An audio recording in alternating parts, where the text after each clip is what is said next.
আসসালামু আলাইকুম। আজকে রেসিপিতে নিয়ে এসেছি দুই ধরনের ভর্তা রেসিপি। আজকে আমি তৈরি করব কচুর লতি ভর্তা এবং মসুর ডাল ভর্তা রেসিপি। আশা করছি এই রেসিপিগুলো নতুন গৃহিণীদের জন্য এবং ব্যাচেলার ভাইদের জন্য খুবই হেল্পফুল হবে। ব্লেন্ডার কিংবা শিলপাটা ছাড়াই কিন্তু এই রেসিপিগুলো হাতে মেখে খুবই সহজেই করতে পারবেন এবং কি সময়ও খুবই কম লাগবে। রেসিপিটা ফুল ওয়াচ করলেই দেখতে পারবেন। প্রথমেই আমি কচুরলতি ভর্তাটা করে নিব। এইভাবে কচুরলতি ভর্তা করলে একদমই গলায় ধরবে না। আমি এখানে নিয়েছি চিকন লতা। এটা কিন্তু মোটা লতা দিয়েও খুবই ভালো লাগে রেসিপিটা। চিকন লতা কি মোটা লতা যা দিয়েই করেন, আমি যেই প্রসেসে তৈরি করছি সেই প্রসেসে তৈরি করলে টেস্ট কিন্তু একই লাগবে। কচুরলতি ভর্তা করার জন্য প্রথমে আমি কচুরলতিগুলোর খোসা ছাড়িয়ে টুকরো টুকরো করে কেটে নিয়ে এখন পানি দিয়ে ধুয়ে ভালোভাবে পরিষ্কার করে নিচ্ছি। কচুরলতি পরিষ্কার করার একটা টিপস আপনাদেরকে বলে দিচ্ছি, সেটা হলো কচুরলতি ধোয়ার পরও অনেক সময় একটু কালো কালো দেখা যায়, সেটাও দূর হয়ে যায় যদি আপনি কচুরলতিগুলোকে অল্প একটু লবণ দিয়ে হাত দিয়ে কষলিয়ে নেন। ভিউয়ার্স, কচুরলতিগুলো আমার ভালোভাবে ধোয়া হয়ে গিয়েছে। এখন একটা কড়াইয়ে বেশ কয়েকটা কাঁচামরিচ দিয়ে কচুরলতিগুলোকে ভাপের জন্য রেডি করে নিলাম। সাথে দিয়ে দিলাম স্বাদ মতো লবণ এবং হাফ কাপ পরিমাণে পানি।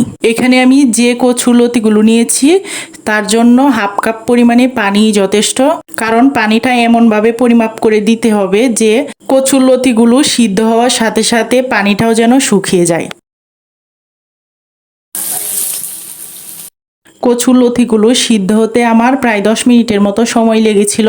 ভিউয়ার্স, এই পর্যায়ে আপনারা দেখতেই পাচ্ছেন কচুরলতির পানিটা কিন্তু একদমই শুকিয়ে গিয়েছে।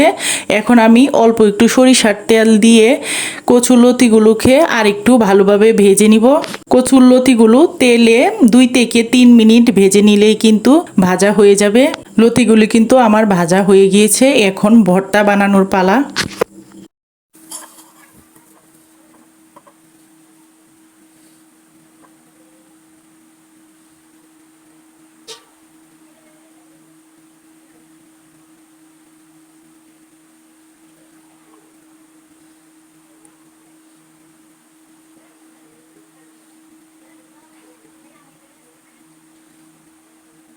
আমি এই ভর্তাটাতে শুধু কাঁচামরিচ ইউজ করেছি, আপনারা চাইলে শুকনা মরিচও ইউজ করতে পারেন।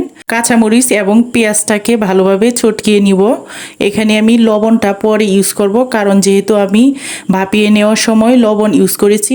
পেঁয়াজ এবং কাঁচামরিচের খুবই সুন্দর একটা স্মেল বের হচ্ছিল। আর যখন ভর্তাটা কমপ্লিট হয়ে যাবে তখন আরও সুন্দর একটা স্মেল বের হবে। ভিউয়ার্স, আপনারা এই ভর্তাটা না খেলে একদমই বুঝতে পারবেন না এই ভর্তাটা খেতে কতটা মজার হয়।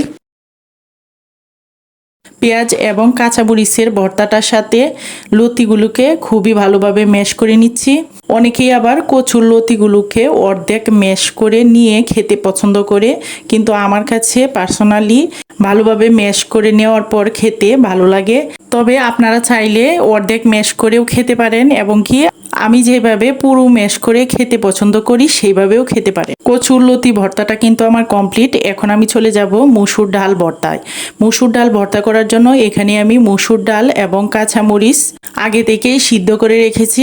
সিদ্ধটা আপনাদেরকে দেখানো হয়নি, কারণ আমার কাছে মনে হয়েছিল যে আমরা যেহেতু বাঙালি, সো এমন কেউ নেই বললেই চলে যে আমরা মসুর ডাল ভর্তা খাইনি। তারপরও আমি আমার বাসায় যেই প্রসেসে মসুর ডাল ভর্তা তৈরি করি সেই প্রসেসে আপনাদেরকে ভর্তাটা দেখানোর চেষ্টা করেছি। ভিউয়ার্স, মসুর ডাল ভর্তা করার জন্যও কিন্তু আমি 2টা পেঁয়াজ স্লাইস করে নিয়েছি এবং বেশ কয়েকটা কাঁচামরিচ সিদ্ধ করে নিয়েছি।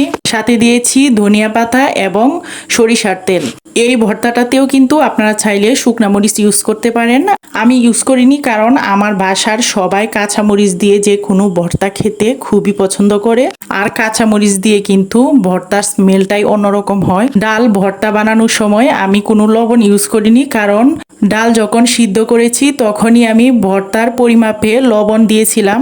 এই 2 ধরনের ভর্তা যদি আপনার দুপুরবেলা খাবারের মেনুতে থাকে তাহলে আপনি মাছ মাংস রেখে এই 2 ধরনের ভর্তা দিয়েই ভাত খেয়ে উঠবেন। আর যদি বিশ্বাস না হয় তাহলে রেসিপিগুলো একদিন তৈরি করে বাসায় ট্রাই করে দেখতে পারেন। সো ভিউয়ার্স, রেসিপিগুলো কেমন লাগলো অবশ্যই কমেন্টে জানাবেন। আর ভালো লাগলে ফ্রেন্ডস এবং ফ্যামিলির সাথে শেয়ার করবেন। ভালো থাকবেন সব সময়। আল্লাহ হাফেজ।